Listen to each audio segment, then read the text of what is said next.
La matrice. La matrice est une métaphore d'une réalité artificiellement créée, et lorsque nous regardons la société d'aujourd'hui, qui est une réalité fondée sur des lois démesurent le commerce, etc., par opposition aux bases instinctives de l'abri chasser cueillir procréer, nous pouvons voir le monde moderne pour l'artifice qu'il est, surtout lorsque l'on réalise, en y regardant de plus près, que ces bases instinctives sont encore le carburant du moteur de la société, mais qu'une superposition artificielle a été placée au-dessus d'elle pour permettre un plus grand contrôle.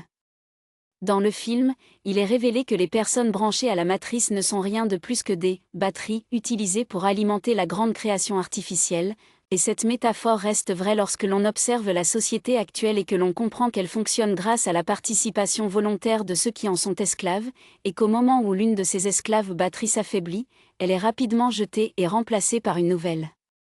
Les batteries nourrissent le cerveau, mais elles n'ont pas la perspective du cerveau qui contrôle la matrice, donc elles existent dans leur propre perspective très limitée, tout comme les personnes myopes que nous rencontrons constamment, et parce que leur vision ou compréhension est si sévèrement limitée, elles sont incapables de saisir l'ampleur et le but de la matrice. Mais c'est là que les choses deviennent problématiques pour les moralistes dogmatiques qui voient la matrice comme maléfique. Tous les systèmes sont basés sur l'entrée et la sortie. Manger et déféquer, sexe et naissance, apprendre et enseigner, planter et récolter, travailler et recevoir une récompense, etc. Vous pouvez regarder une belle image d'une mère aimante allaitant son bébé, et après avoir essuyé la larme sentimentale de votre œil, vous pouvez voir la mère comme une esclave batterie nourrissant un autre drone destiné à être placé au service de la matrice, et réaliser que la scène devant vous n'est ni bonne ni mauvaise, c'est simplement une nécessité pour maintenir le système en fonctionnement.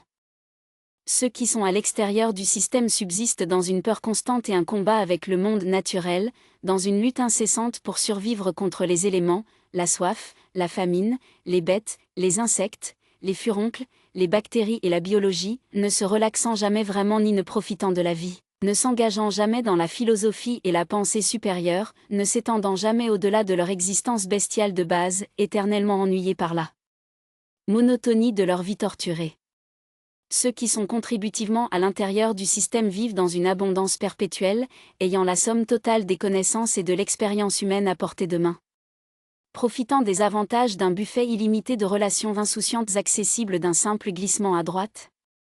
Se délectant des mets et des raffinements créés par des artisans du monde entier, livrés à leur porte. S'engageant dans des occupations et des études enrichissantes.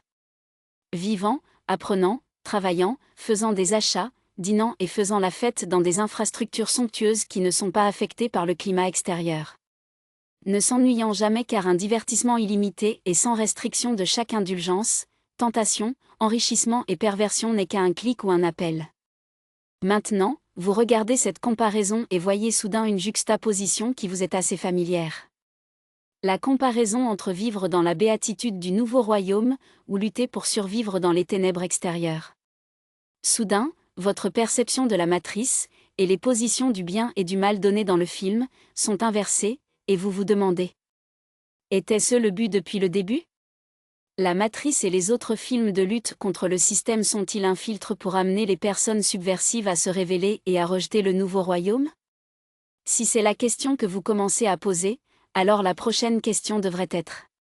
La société pourrait-elle jamais être un paradis utopique avec des chrétiens moralisateurs, des gauchistes contre-culturels, des anarchistes nihilistes, des radicaux d'intérêts particuliers et des athées militants comme voisins ? Ce sont les personnes qui sont faites héros dans les divertissements anti-nouvel ordre mondial et de lutte contre le système, donc les gens qui s'identifient à eux gravitent vers cette façon de penser et se rejoignent pour abattre la matrice, qu'ils voient actuellement avec leur perspective très limitée. En résumé, la matrice est bien réelle, et elle est très bonne pour ceux qui sont sophistiqués, et ceux qui s'efforcent d'être plus que de simples bêtes des champs.